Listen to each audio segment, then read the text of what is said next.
વડોદરાથી માહિતી કે જ્યાં મહાનગરપાલિકાની બેદરકારીના કારણે વિશ્વામિત્રી નદી દૂષિત બની છે। પૂર બાદ ડ્રેનેજની ચેમ્બર બેસી જતા ગંદા પાણી નદીમાં ઠલવાય છે। ભાજપના જ પૂર્વ કાઉન્સિલર વિજય પવારે ગંદુ પાણી છોડાતું હોવાનો વિડીયો મૂક્યો। હરણીમાં બિલ્ડિંગના ડ્રેનેજમાં પાણી વિશ્વામિત્રી નદીમાં ઠાલવતા હોવાનો આક્ષેપ છે। પૂર્વ કાઉન્સિલર વિજય પવારે સોશિયલ મીડિયા પર વિડીયો મૂકી આક્ષેપો કર્યા। એક તરફ વિશ્વામિત્રી પ્રોજેક્ટને લઈ તંત્રની અવારનવાર બેઠકો અને બીજી તરફ ડ્રેનેજના પાણી નદીમાં ઠલવાતા હોવાના આક્ષેપ। કોર્પોરેશનની ડ્રેનેજની લાઇનમાં ભંગાણ હોવાને કારણે આ પાણી ઠલવાતું હોવાનો દાવો છે।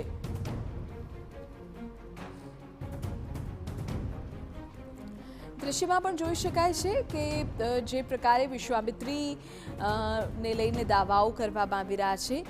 એક તરફ આ વરવી વાસ્તવિકતા છે કે જેમાં સ્પષ્ટપણે દેખાય છે કે મહાનગરપાલિકાની બેદરકારીના કારણે વિશ્વામિત્રી દૂષિત બની છે।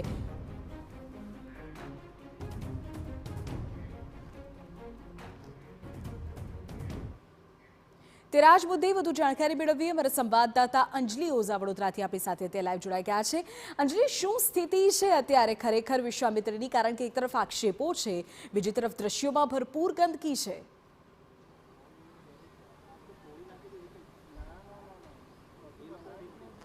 બિલકુલ, આપણે સૌથી પહેલા તો દ્રશ્યો બતાવવા માંગીશ કે જે દ્રશ્યોની વાત પૂર્વ કાઉન્સિલર વિડીયો થકી જે સોશિયલ મીડિયા પર વાયરલ કરી રહ્યા હતા તે પ્રકારે જોવા મળતા હતા।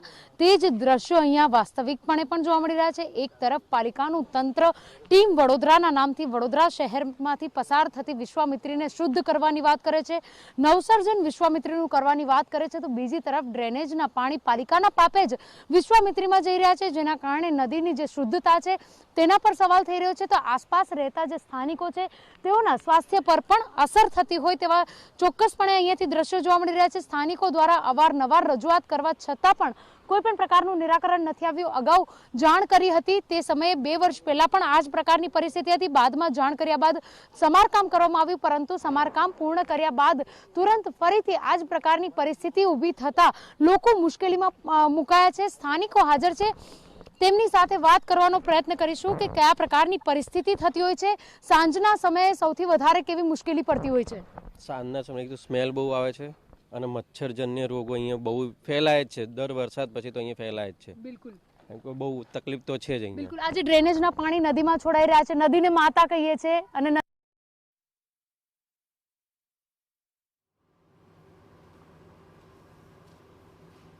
આનું રાતે સ્મેલ આવે છે બરાબર। અહીંયા આગળ જે હવે મચ્છરો થાય છે અને બ્લોકેજ કરે છે, તો આગળ ડ્રેનેજ લાઈન બેક મારે છે। બિલકુલ, સમારકામ વચ્ચે કર્યું હતું, તેમ છતાં આપના દ્વારા કહેવામાં આવ્યું કે થોડા સમય સુધી એવું રહ્યું, જો બંધ કરી દે તો ફરીથી ડ્રેનેજ બેક મારે તેવી પરિસ્થિતિ થાય। અત્યારે ગટરનું પાણી ચાલુ છે, જોઈ શકો છો। હા, આ બંધ, ત્યાં પથ્થર મૂકીને તમે બંધ કરો તો બેક મારે છે ગટરો બધી। આ છેલ્લા 2 વર્ષથી આ પ્રશ્ન છે, એ કોર્પોરેશનને પણ ખબર જ છે। બિલકુલ, આપના દ્વારા અવારનવાર આ છેલ્લા 2 વર્ષથી આ પ્રશ્ન છે અને એ કોર્પોરેશનને પણ ખબર જ છે। બિલકુલ, આપના દ્વારા અવારનવાર રજૂઆત કરી, સમારકામ કરી જાય, ફરીથી પરિસ્થિતિ આની આ થઈ જાય છે। હા, ફરીથી સેમ પ્રોબ્લેમ છે। આવે એટલે ચણતર કરી દે આટલું એટલે બંધ થઈ જાય, પછી 2 દિવસ પછી પાછું બેક મારે એટલે ખોલી નાખવાનું। બિલકુલ, આપને સ્થાનિક તરીકે કેટલી તકલીફ પડી રહી છે? અમારે તો ગટરમાં રહીએ છીએ એવું લાગે છે। બિલકુલ, ગટરમાં રહેતા હોય એવું લાગી રહ્યું છે। સ્થાનિકો કાઉન્સિલરોને કેટલી વખત રજૂઆત કરી, કાઉન્સિલર શું કહી રહ્યા છે? મારું નામ પંકજ તડવી છે અને બધા કાઉન્સિલરોને ખબર છે અમારી આ વારંવારની રજૂઆતો। અને અત્યારે આપણે જ્યાં ઊભા છે એ રજૂઆત અમે લગભગ બે વર્ષથી અવારનવાર કરેલી છે। અને તમે આગળ જોઈ શકો છો કે વિશ્વામિત્રીની જે ડ્રેનેજ છે એ હવે બેસી ગઈ છે અને એનું બેક વોટર હરણીના બાકીના જે રેસિડેન્શિયલ વિસ્તાર છે એમાં જાય છે। અને આની રજૂઆત એકવાર નહીં, પૂર આવ્યું હતું ત્યારે પણ થોડો ટાઈમ માટે એને ટેકઅપ કરવામાં આવી, પછી એના ઉપર પણ કામ બંધ થઈ ગયું છે। હવે તમે સમજો કે વિશ્વામિત્રી એક આપણી ફક્ત કોઈ એકની માતા નથી, આખા બરોડાની માતા છે। અને આજે તમે તમારી માતાની એવી હાલત કરી નાખી છે કે અત્યારે તમે જોશો લાઈવ તો તમે જોશો કે એની હાલત કેટલી ખરાબ છે। આપને કેટલી તકલીફ પડી રહી છે? કાઉન્સિલરોને રજૂઆત કર્યા પછી કાઉન્સિલરો શું જવાબ આપે છે? કાઉન્સિલરો જવાબ આપે છે કે તમે લેખિતમાં અમને અરજી આપો, પછી એ અરજીની રિસિપ્ટ કોપી વોર્ડ ઓફિસમાંથી લો અને અમને ચારેય કાઉન્સિલરોને આપો. તો આ કઈ પદ્ધતિ તમે લઈને આવ્યા છો જો અમને આવી સલાહ આપો? તમે અમારી પાસે સફાઈ વેરાના નામે શાના પૈસા લો છો? વિશ્વામિત્રી શુદ્ધિકરણના નામે તમને ગુજરાત સરકારે 1200 કરોડ રૂપિયા આપ્યા છે.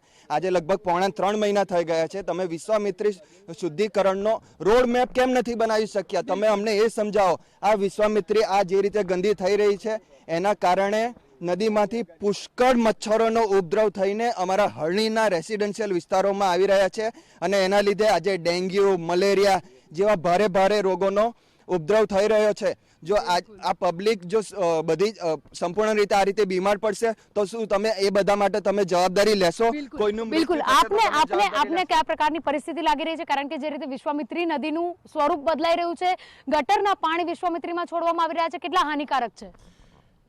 વિશ્વામિત્રીના કાંઠે વસેલું વડોદરા વર્ષોથી ઓળખાય, પણ આ જે સત્તાધારી પક્ષ છે એના પાપે આજે વિશ્વામિત્રી એકદમ નાની કરી દેવામાં આવી. દરેક જેટલા પણ બિલ્ડિંગો મોટી મોટી ઊભી કરવામાં આવી એના કોન્ટ્રાક્ટરોને અને બિલ્ડરોને સીધો ફાયદો કરવા માટે એના ગટરના કનેક્શન સીધા વિશ્વામિત્રીમાં છોડી દેવામાં આવ્યા. હવે આના કારણે તકલીફ આપણા દિલમાં એક વાત એવી દુખે કે જે વિશ્વામિત્રી આખું વડોદરા શહેર વસાવ્યું હોય એમાં આ ગટરના પાણી છોડવા કેટલા યોગ્ય?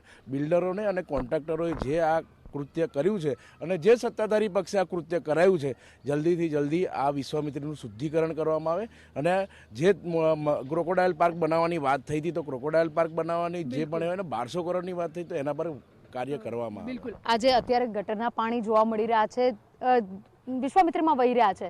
સ્વાસ્થ્ય માટે કેટલું હાનિકારક છે? કારણ કે આપ વિસ્તારમાં રહો છો, વિસ્તારમાં દુર્ગંધની કેટલી તકલીફ પડી રહી છે?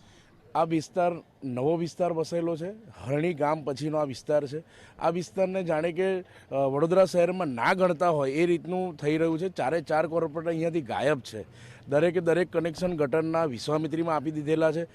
મચ્છરોનો ઉપદ્રવ આનાથી લોકોના સ્વાસ્થ્ય સાથે ચેડા. વડોદરા શહેરના મેયર, વડોદરા શહેરના સ્થાયી સમિતિના ચેરમેન, અહીંના 4 કોર્પોરેટર, એમએલએ, જ્યારે આપણે એમએલએને અહીંની કોઈ પણ વાત જણાવીએ ત્યારે અહીંના લોકોનો અવાજ દબાવવામાં આવે છે. જ્યારે વિશ્વામિત્રીમાં પાણી આવ્યું અને અહીંના જ એક કુલદીપ ભટ્ટ ભાઈએ જ્યારે અવાજ ઉઠાવ્યો ત્યારે એનો અવાજ દબાઈ દેવામાં આવ્યો, એના પર ખોટા કેસો કરવામાં આવ્યા. તો જ્યારે જનતા અવાજ ઉઠાવે છે તેમને દબાઈને તમે પૂરી કરી દેવા માંગો છો. વિશ્વામિત્રીના નામે તમે આ જે શુદ્ધિકરણ માટે જે લોકો બોલવા માંગે છે, જે 1200 કરોડના એટલે લાગી રહ્યું છે કાઉન્સિલરો અને સત્તાધારી પક્ષ દ્વારા નાગરિકોનો અવાજ સાંભળવામાં નથી આવી રહ્યો.